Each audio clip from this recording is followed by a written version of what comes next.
fourth speech? Six. Sorry. 6, you didn't write that either. I'm sorry. And it is effort part 2.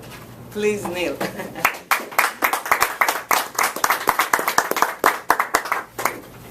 Good morning, fellow Toastmasters, distinguished guests, and Madam Toastmaster. I'm happy to be here this morning, and today I want to give you part 2 of my last speech that I did on effort. And for those of you that were here, remembered that I told this story about passing college algebra. And I got a big reward because I felt a sense of accomplishment when I passed this class. But another reward was I got to take another course. And I don't know if anyone here could take a guess what course that was. Calculus. Calculus. There you go. So that was one of my other rewards, to be able to take calculus. Now, I took business calculus because I wanted to get into business school.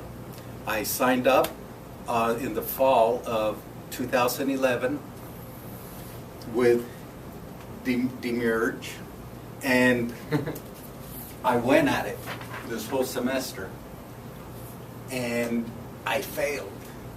I didn't pass the class by 10 points, and that hurt.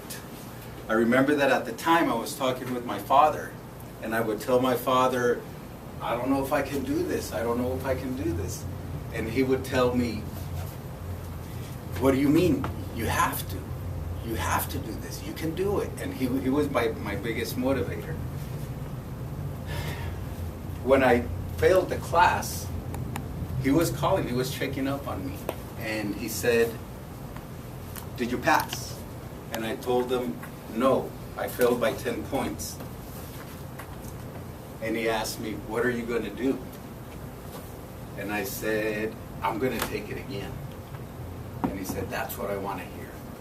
So, lo and behold, with the merge, I signed up again, and I started this class again in the fall of in the spring of 2012, which was early this year. As usual, the class was very difficult. I was trying to keep up, and one day I was having a cup of hot chocolate with my friends, and I get a phone call. Some of you might know that my father had been battling cancer for about 2.5 years. And this call was my sister. And she basically informed me, Neal,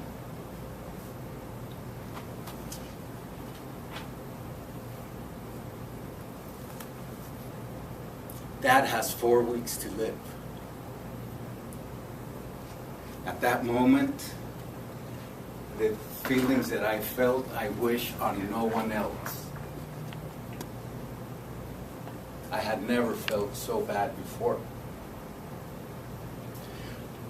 I had to make my plans, I had to travel, I had to go see my dad.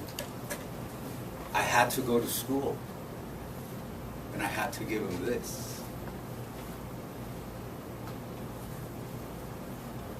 I had to surrender my class. I had to throw in the white towel. I went to the counselor and I said, hey, my dad's dying. I quit. This girl, 20 years old, maybe 21 years old, looked at me and looked up my record, and she said, hey, but you failed this class last semester. And I said, thank you, I know that.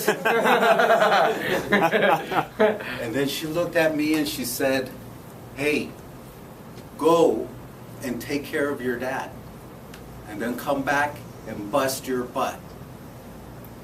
And I looked at her and I was shocked at what was coming out of this girl's mouth. But I was even more shocked at what I felt when she said that.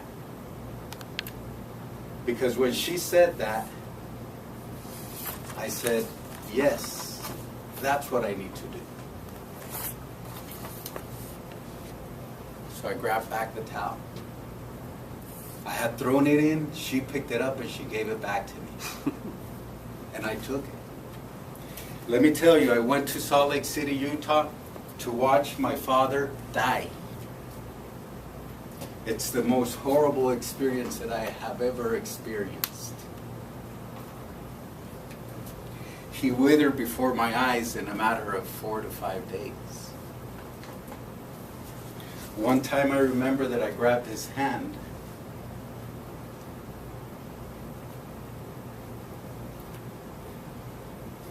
and I said, I love you. And at the time he couldn't talk anymore. But I kind of remember, I don't know if it was my mind, but I kind of remember him saying, I love you too. When I was on break from not being in the room, I would go to the lobby with my calculus book. Because I knew that my dad wanted me to pass that class. And I would go to the lobby and I would study and study. My father passed. I was chosen to give the eulogy, and that's part of the reason why I'm here.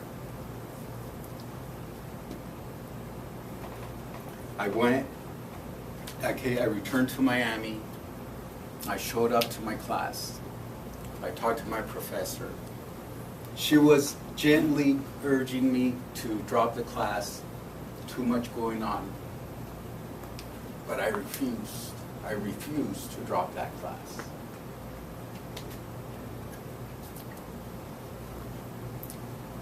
I passed every single exam. Barely, but I passed. Unlike college algebra. Except the final. And I thought, for sure, I'm not going to pass this class again. My professor called me in and she said, Neal, you didn't pass the final, but you passed my class. You can imagine how happy I was and how accomplished I felt. And that would be part number 2 of how effort fully releases its reward when the person refuses to quit. Madam Toastmaster.